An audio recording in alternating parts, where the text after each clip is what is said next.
মাসের 1 তারিখ থেকে 5 তারিখ মধ্যবিত্তর কাছে এই দিনগুলো ঠিক আনন্দের নয়, বরং আতঙ্কের।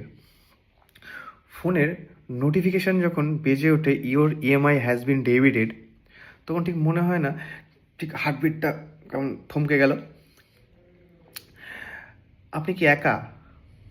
না, আমাদের সমাজে বহু মানুষ আছে যারা এই ইএমআইয়ের মায়াজালে বন্দী। আচ্ছা, ঠিক মনে হয় না যে আমাদের জীবনটা কিস্তিতে ভাগ করা? আমাদের হাতে স্মার্টফোন, এসি, ইভেন বাইক বা গাড়িটাও কিস্তিতে। আমরা অন্যের চোখে সফল হওয়ার জন্য ঠিক এমন এমন জিনিস কিনে ফেলি যেগুলো আমাদের কোনো দরকারই নেই। প্রতিবেশী নতুন গাড়ি কিনছে বলে আপনাকেও কিনতে হবে। আত্মীয়রা দামি ফোন ইউজ করছে বলে আপনাকেও কিস্তিতে ফোন নিতে হবে।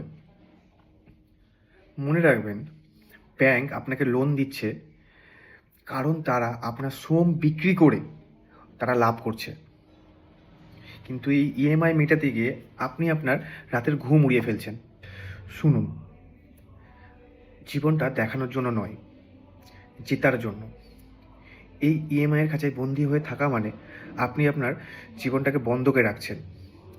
যদি এখান থেকে মুক্তি পেতে চান, তবে আজই থামুন, পার্থক্য করতে শিখুন। আপনার জীবনের যেটুকু দরকার, যেটুকু ছাড়া আপনার জীবন চলবে না, সেটুকুই কিনুন। মানুষ কি বলবে সেই ভয় থেকে বেরিয়ে আসুন। ছেঁড়া জুতো পরে যদি আপনি ঋণমুক্ত থাকেন, তবে আপনি সেই ব্যক্তির থেকে অনেক বেশি ধনী। তার জুতোটা চকচকে, কিন্তু তার মাথার ওপর লোনের বোঝা। তার থেকে আপনি অনেক বেশি ধনী। কিস্তির নেশা ছাড়ুন। টাকা জমিয়ে কেনার আনন্দটা অনেক বেশি, কারণ তাতে কোনো দায়বদ্ধতা থাকে না। নিজের শান্তি অন্যের বাহবার কাছে বিক্রি করবেন না।